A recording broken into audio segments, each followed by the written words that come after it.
up properly. So welcome back. All right, my name's Shane. I recently reviewed the YoloBox Extreme, and I said on that video that I would do a live stream test as soon as I was able to. So I'm settled into the new house finally. It's been good, so I thought I'd give this a run. Now I am running this off Ethernet, and that means that I'm not using Wi-Fi, so the internet or the actual connection here will be a lot more reliable. I did a speed test, so we should be streaming in 4K at 30 frames per second. I moved all my cameras over. This is the S5IIX, and this is the Sony ZV-E1. I'm using the Rodecaster Pro going into my main camera over here, and then that's handling the audio, and I've got the one channel selected. So if I change over to this camera, you're still going to be hearing this microphone. Hopefully the sync is okay. I haven't tested this out. All right, let us know if you can hear me okay, if the audio is good. All right, we're good to go. So thank you for the heads up on that. I stuffed up with the setup, so we're in business now and good to go.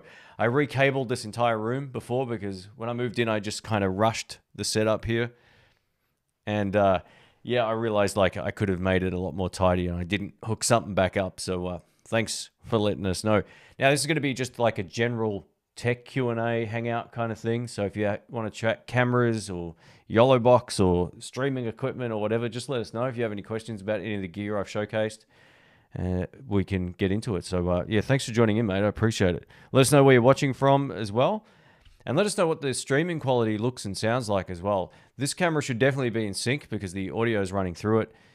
Whether or not the HDMI speed's different on this one, I guess we'll soon find out. I didn't want to run audio follows video. I don't really like doing that. So yeah, we'll see how this goes. Now, I've got a couple of different things I've set up with this as well. I've got a couple of little overlays here. Can I hide? I can hide the comment just by using this. I should also mention too, I forgot, I'm using the YoloDeck, which is something that I first tested with this particular unit, and it works with the others as well, which is great. But yeah, it really makes the whole live streaming experience a bit easier too. Like, it's great. I don't have to fiddle around with the screen. I can read the comments here, which is great. We got Sean from Taiwan. Welcome, mate. Hope you're doing well. Thanks for joining in. We got Birdfeeder here as well. Awesome. Thank you for joining in, mate. Of Birdfeeder TV and Lola TV 4K UHD. Awesome. Sweet. Hey, Rhiannon. Long time no see. How you doing?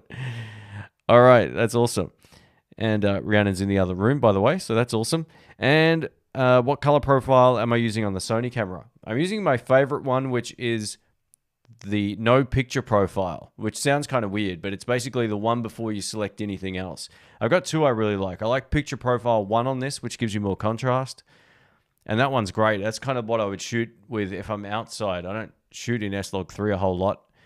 It's not something that I need to do for YouTube, so I either use the no picture profile or the default setting or the movie one, which is picture profile 1. And I love it. I think it looks pretty great.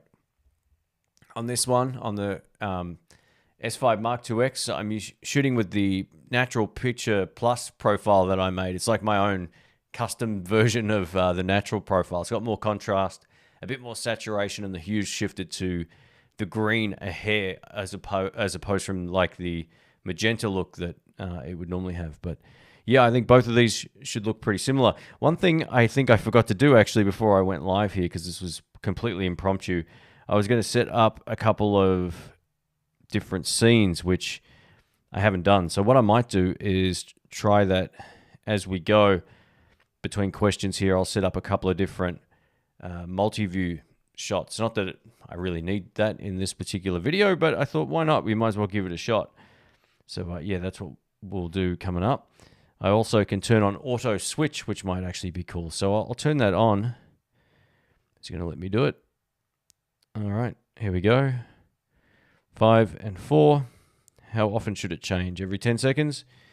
Let's do a little bit longer. We'll make it every 15. So the cameras will auto switch Peter Gregg style. All right, let's go back.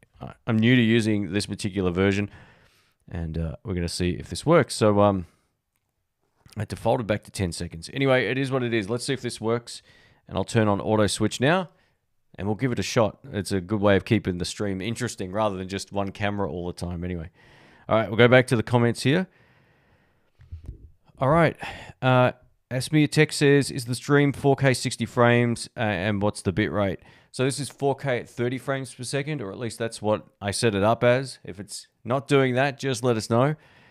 And I'm running it, I think the bitrate was at 15,000 kilobits. I think like 15 meg upload, basically, essentially. So that's the minimum. Actually, you can drop it further down if you want to lose quality, but that's the default minimum. You can crank it up a little bit more. Now, just to let you know, too, I'm only running 2 cameras into this right now, and the CPU's at 41%. So live streaming versus monitor mode seems to be quite a bit different. I just didn't get a really great chance to test this all out before I moved. You know, when I shot my video, I literally had half the room pulled apart. So, yeah, I thought I'd give it a good live test tonight and see how we go for probably 30 minutes or something like that. But yeah, I don't know if that auto switching is annoying or not. It's probably a bit too quick, right? Let's just turn that off. Anyway, it's great that that works. I think that's really cool. Now, let's go back to the comments here.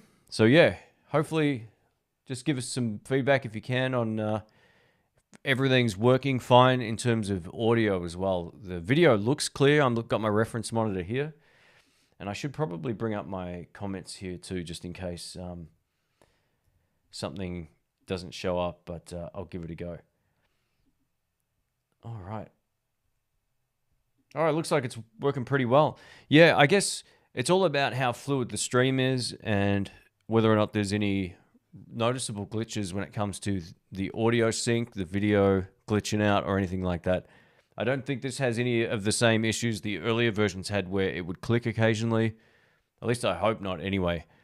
So I haven't heard it at all on my recordings, which is awesome. I guess that's the benefit of this one over a lot of the others too. You can record and get great ISO recording out of it, which is pretty sweet. So if you don't know what that is, it allows you to basically record the program and each of the feeds in, so you can dump it to the computer later and then edit it, you know, if you need to do like a produced version of a live stream, for example. So that's really cool.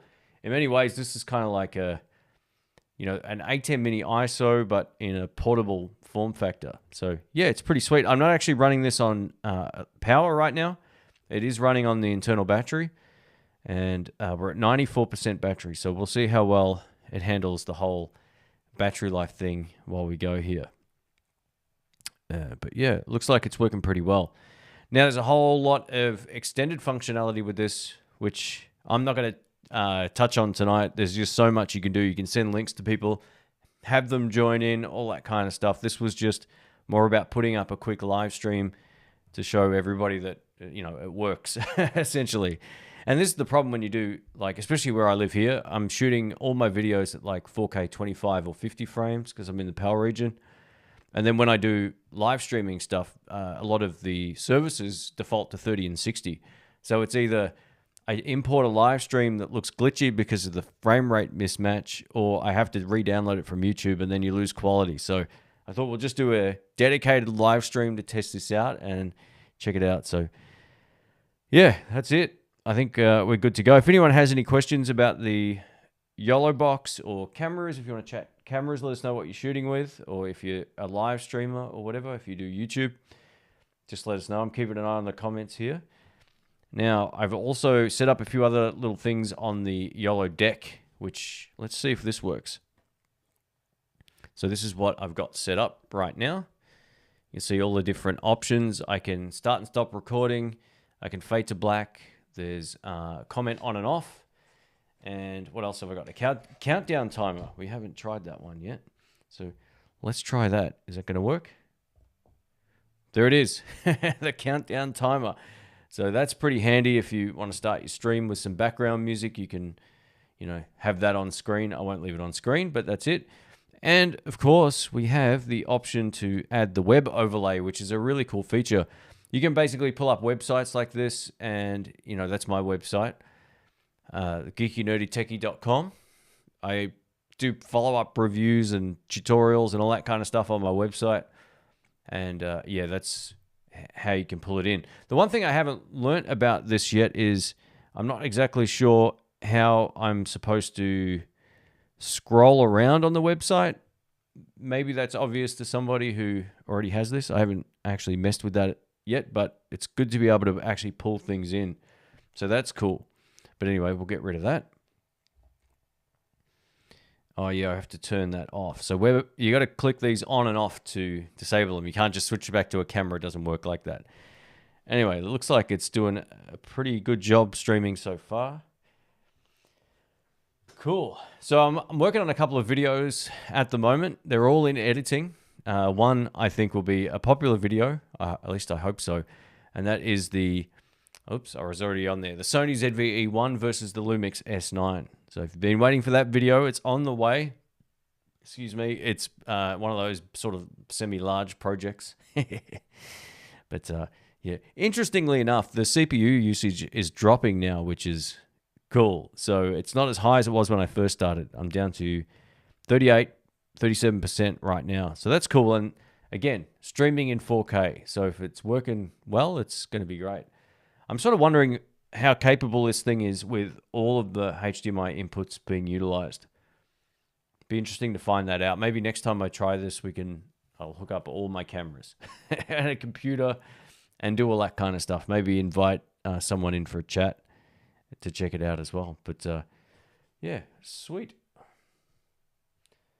All right, guys, if no one else has any questions, I will leave it there. I just wanted to basically test this out and then, yeah, get some feedback on the quality. I'll leave this live, so if you're thinking about getting a YoloBox Extreme, you can watch this and see if it meets your expectations. Now, I've got a studio set up here. It's lit relatively well. It's not perfect or anything like that.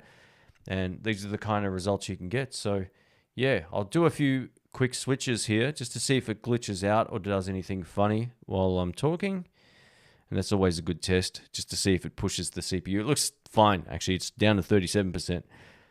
Cool. So it looks like we're good to go. Anyway, guys, thanks again. Let us know what you think. Leave a thumbs up if you can. Again, if you have any questions on anything, I'll try and schedule a proper live stream coming up. This was just, again, a quick test to see how well this works in the studio here now that I have all my network sorted out. It feels great to have all this set up. It's nice and simple for me to go live. Whether I'm using this or something else now, I can hit a button and I'm in business. So that's super cool. All right, guys, thanks again.